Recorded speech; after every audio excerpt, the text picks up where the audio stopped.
Hello everyone, आप सब कैसे हैं। मैं उम्मीद करता हूं कि बहुत अच्छे होंगे और अपनी पढ़ाई को बहुत अच्छे से कर रहे होंगे।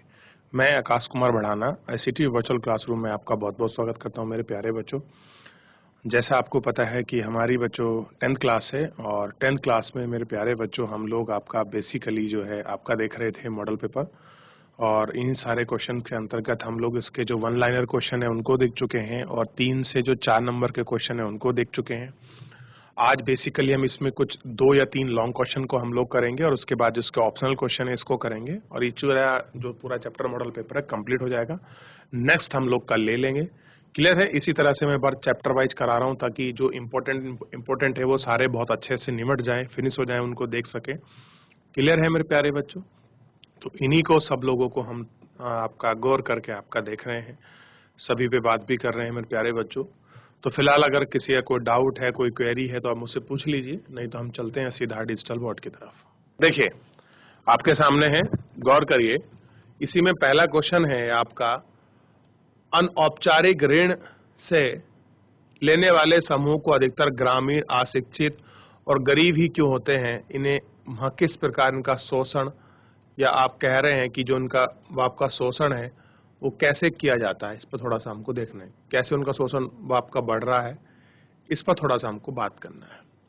तो ऋण के औपचारिक क्षेत्र के जैसे बैंक आदि ऋण देने के लिए कई शर्तें रखती हैं, जैसे रोजगार का जो स्थायी प्रकृति है।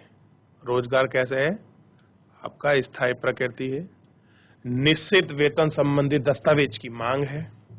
कैसे है आपका, निश्चित वेतन संबंधी दस्तावेज की मांग है।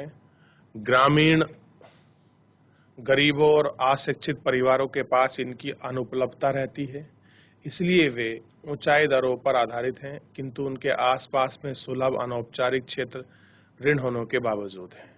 उनके लिए शोषण के कई तरीके भी आपका बढ़ते हैं, जैसे कि ऊंची ब्याज दर देनी पड़ती है, कर्जदार ऋण के जाल में फंसता चला जाता है और कई बार ऋणदाता अनैतिक तरीके से इन्हें परेशान करते हैं और यहाँ तक कि जो उनकी संपत्ति है उनको भी आपका कब्जा लेते हैं। ठीक, तो ये सारी चीजें इसी के अंतर्गत आपका शामिल होती हैं। तो आप सबसे पहले अपने मॉडल पेपर को देखिए, करना प्रारंभ कीजिए। इस क्वेश्चन को आप कॉपी करिए, चाहे नोट करिए, हाईलाइट करिए, अपनी बुक के माध्यम से मार्क करिए, लेकिन भरा इसको करिए।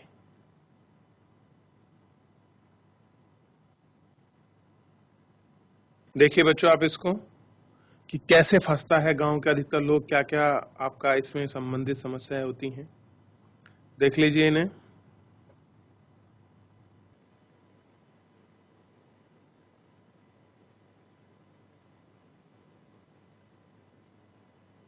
देख लिया।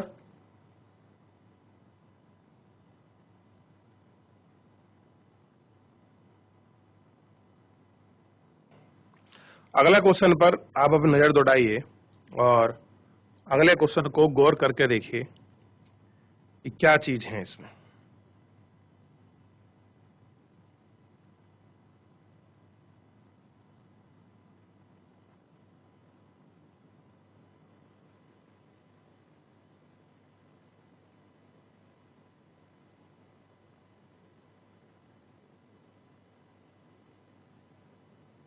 देखिए, देख लिया। अगले क्वेश्चन पर बढ़े। अगला क्वेश्चन है, आवश्यकताओं का दोहरा सहयोग वास्तव में एक समस्या होने के साथ साथ मानव समाज विकास में निम्न अवस्था की को भी आपका दर्शाती है। कैसे, ये हमको इसमें देखना है कि आवश्यकताओं का जो दोहरा सहयोग है वो वास्तव में एक समस्या होने का दावा करती है और वो किन किन आवश्यकताओं को दर्शाती है। ठीक,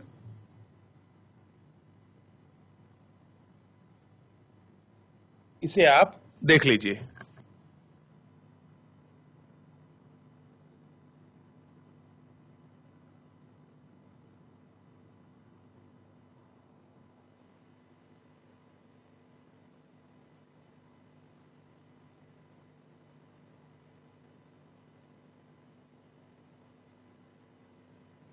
लिखिए, तो आप इसका जो आंसर है वो आंसर करेंगे इसका, देखिए ध्यान दीजिए कि जहां मुद्रा का उपयोग किए बिना वस्तु विनिमय होता है वहां आवश्यकताओं का दोहरा सहयोग अनिवार्य है।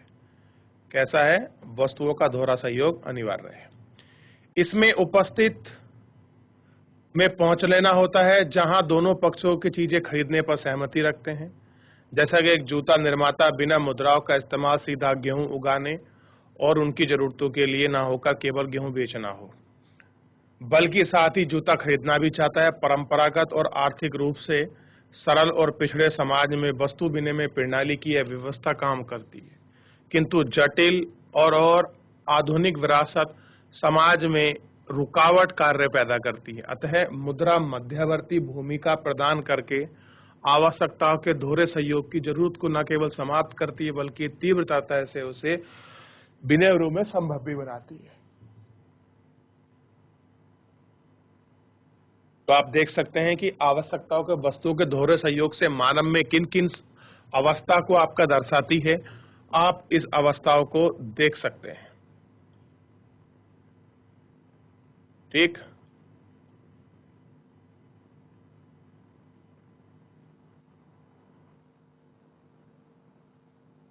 देखिए इस क्वेश्चन को।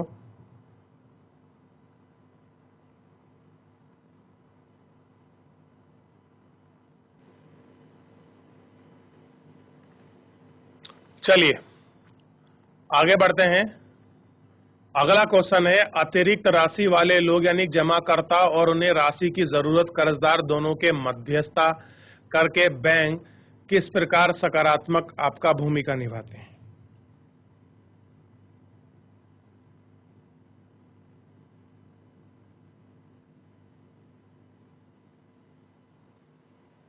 यह हमें देखना है कि किस प्रकार आपका सकारात्मकता जो भूमिका है वो आपका निभाते हैं।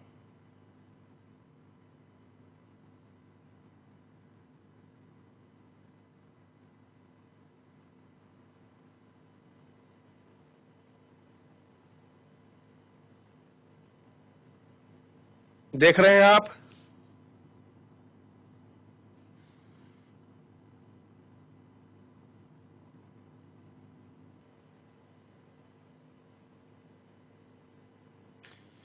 तो देखिए, ऐसे लोग जिनके पास आवश्यकताओं की पूर्ति के अतिरिक्त आय बच जाती है, यानी कि जितनी उनको आवश्यकता चाहिए उसके अलावा भी अगर आपको आय अगर आपको बच जाती है तो वह अपने इस अतिरिक्त धन को बैंकों में जमा करते हैं। इन्हीं को लाभ कहते हैं। बैंक अपनी जमा राशि का कुछ प्रतिशत हिस्सा अपने नगद रूप में हमेशा अपने पास रखती है। क्या है? कुछ नगद रूप में पैसा अपने पास रखती है जो जमाकर्ताओं द्वारा एक दिन में धन निकालने की संभावना पर आधारित होता है। ठीक, शेष 15% हिस्सा नगद रूप में रखते हैं। बाकी सब जमा एक बहुत बड़ा हिस्सा विभिन्न आर्थिक गतिविधियों के मांग में रखती है, समय पर कर्जदारों की मदद करती है, गृह लोन लेता है, इसके जमा के साथ ही ब्याज की राशि देती है, उससे कहीं अधिक दर देती है, उसे आय के स्रोत होता है। इस प्रकार जमाकर्ता और कर्जदार दोनों ही बैंकों में सकारात्मक भूमिका निभाते हैं। ठीक, तो कैसे दोनों भूमिका निभा रहे हैं सकारात्मकता, आप इसके माध्यम से इसको देख सकते हैं।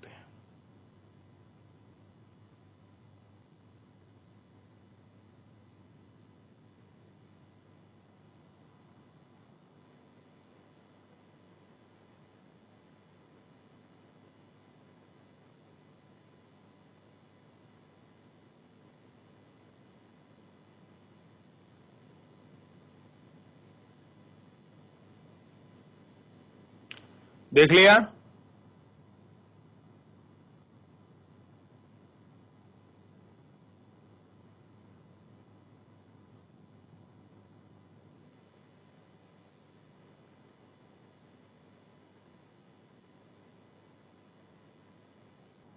हुआ कंप्लीट?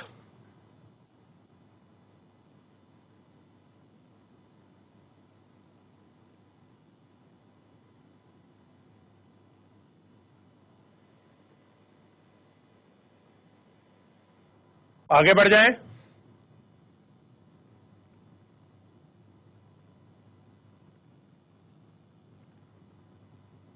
देखिए, अगला क्वेश्चन है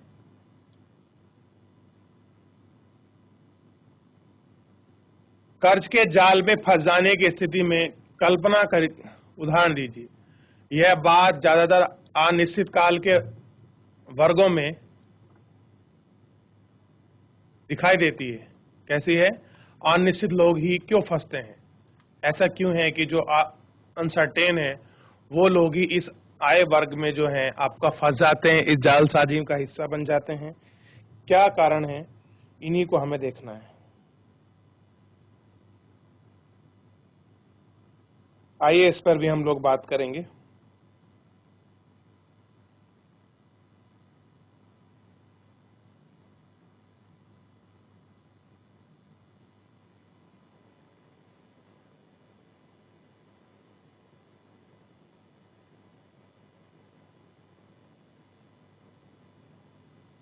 चलिए, तो देखिए, छोटे किसान सपने में अपनी 3 एकड़ जमीन पर मूंगफली उगाने के लिए खेती के हेतु साहूकार से ऋण लेता है। क्या करा? 3 एकड़ भूमि पर उसको मूंगफली उगानी है, उसके पास पैसा नहीं, उसके वो साहूकार से क्या ले लिया? ऋण। उसने सोचा था कि फसल तैयार होने पर वह कर्ज अदा कर देगा, किंतु कीटों ने हमला करने के बाद फसल बर्बाद हो जाती है तथा वह साहूकार का कर्ज लौटाने में असफल रहा। साल भर से ब्याज जुड़कर वह कर्ज बढ़कर रकम बढ़ जाती है। अगले साल वह फिर कर्ज लेता है। इस साल अच्छी फसल के बावजूद इतनी कमाई नहीं होती कि वह अपना कर्जा वापस कर सके। उसे कर्जा वापस चुकाने के लिए जमीन का कुछ हिस्सा बेचना पड़ता है। इस प्रकार कर्ज के जाल में फंसकर उसकी स्थिति पहले से बदतर हो जाती है। एग्जाम्पल से स्पष्ट है कि सपना की आय निश्चित प्राकृतिक थी, अनिश्चित थी। कैसी थी? अनिश्चित। एक बार आय कम होने पर कर्जा बढ़ता चला जाता है और उसकी आपूर्ति फिर कठिन हो जाती है, यानी कि उसकी रिकवरी दर कैसी होती है? बड़ी लेट होती है, बड़ी कठिन रूप में हम उसको देख सकते हैं। ठीक?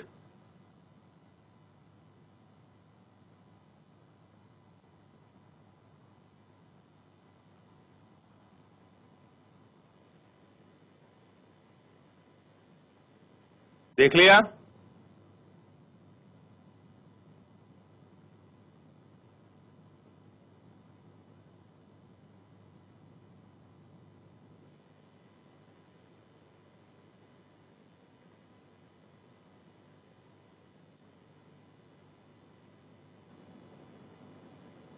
चलिए, कर लिया? आप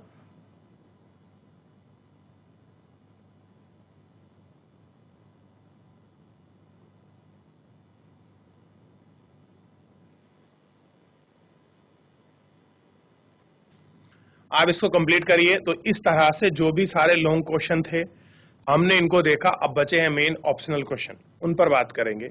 तो ये इसके लॉन्ग क्वेश्चन हैं, इनको आप जरूर ध्यान रखें, इन पर बात करें और बहुत अच्छे से ध्यान रखिएगा इनका। हो गया? अब इसके कुछ ऑप्शनल क्वेश्चन हैं, उनको भी हम देख ले रहे हैं। देखिए, जैसे कह रहे हैं कि स्वयं सहायता समूह गरीबों के जीवन में क्रांतिकारी परिवर्तन किस प्रकार ला सकते हैं? स्वयं सहायता समूह के नेतृत्व में उत्तर दीजिए। तो कैसे ला रहा है स्वयं सहायता समूह महिलाओं के जीवन में बड़ा परिवर्तन? तो आप इसका आंसर बहुत सरल तरीके से दे सकते हैं कि महिलाओं की आर्थिक सहायता हुई है, ब्याज दर कम है, गरीबों का संगठन है, सामाजिक विषय में से जानकारी है, और इस तरह से ही आप इसको कह सकते हैं।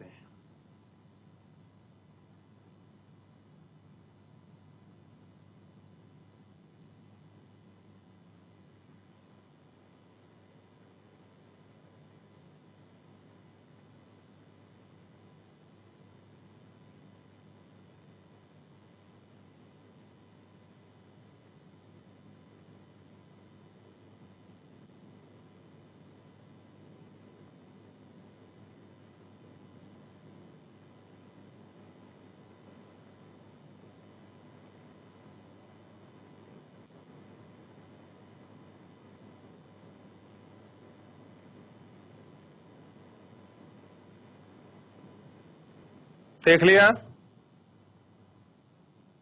चलिए, अगले क्वेश्चन पर आइए। किसी व्यक्ति को एक छोटा व्यवसाय करने के लिए ऋण की जरूरत होती है, वह किस आधार पर निश्चित करेगा कि वह इसे ऋण लेने के लिए बैंक जाना चाहिए या आपका साहूकार से? अगर ब्याज दर कम है, भुगतान और ऋण संबंधी गिरवी, इन सारी चीजों पर ही डिपेंड करेगा कि उसको कहां जाना चाहिए। देखिए इसको,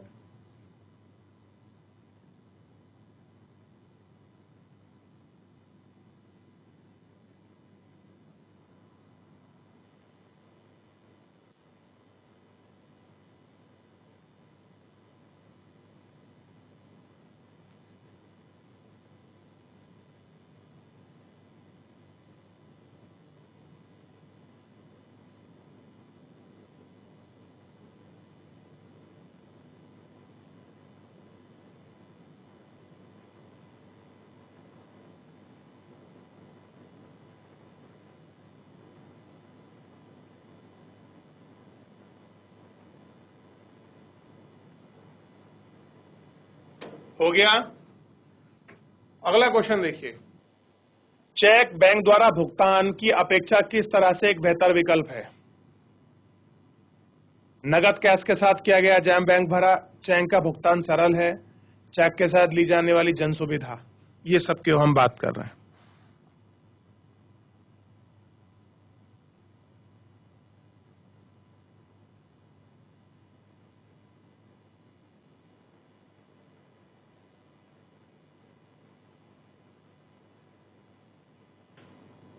देख लिया?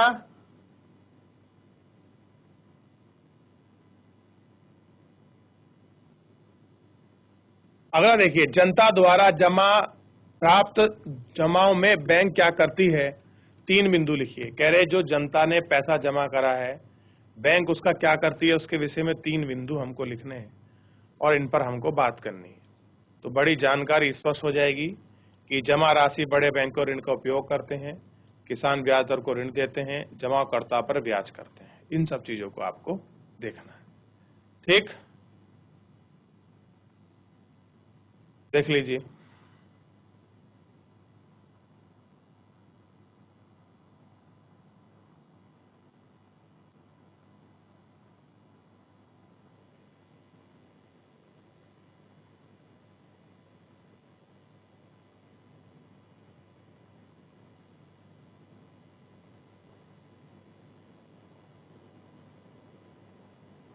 देख लिया?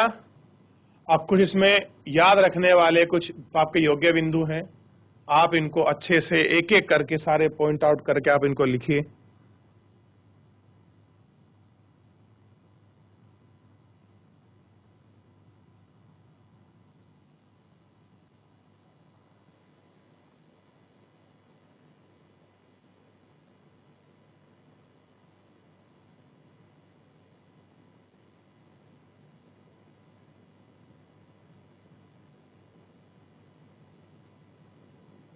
देखिए,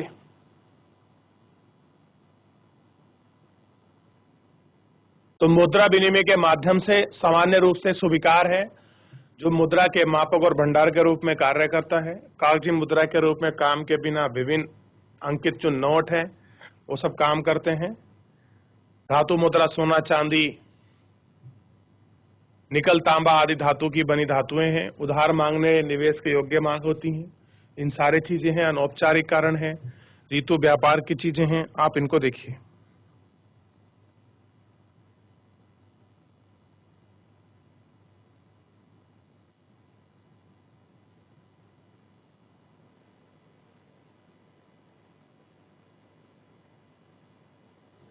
देख लिया? अगले क्वेश्चन पर आ जाइए।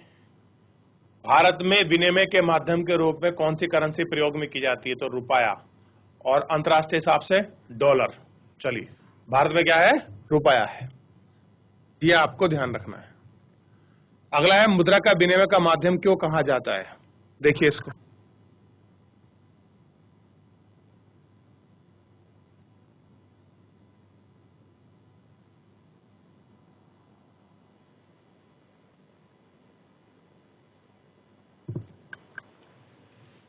तो आपको जवाब क्या मिलेगा कि इसे किसी भी वस्तु या सेवा के लिए सरलता से बदला जा सकता है।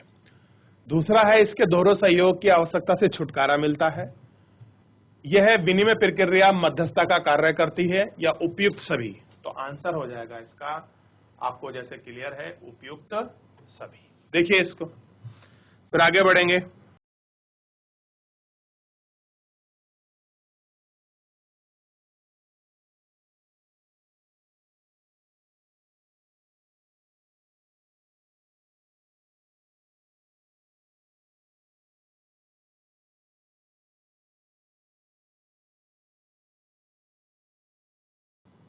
अगला क्वेश्चन, मुद्रा का निगमन किसके द्वारा किया जाता है?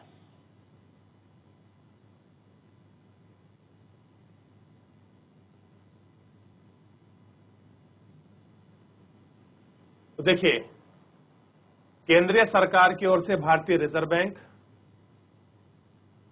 ठीक, भारत के राष्ट्रपति, वित्त मंत्रालय या उपरोक्त में से कोई नहीं, तो केंद्रीय बैंक की ओर से भारतीय रिजर्व बैंक क्या करती है? निगमन करती है।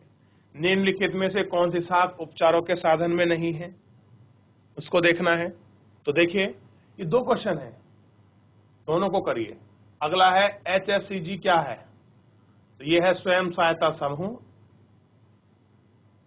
और ये क्या है? आपका कर्मचारी। ये दो इसके ऑप्शन आंसर होंगे, आप इनको देखिए।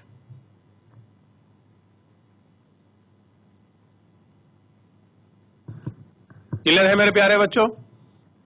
तो इस तरह से हमने पूरे मॉडल पेपर को बहुत अच्छे से देख लिया, पूरे चैप्टर की बात कर ली। कल हम लोग नेक्स्ट में जुड़ेंगे अगले चैप्टर की तरफ, इसमें जो आपका मॉडल पेपर है उसको लेंगे।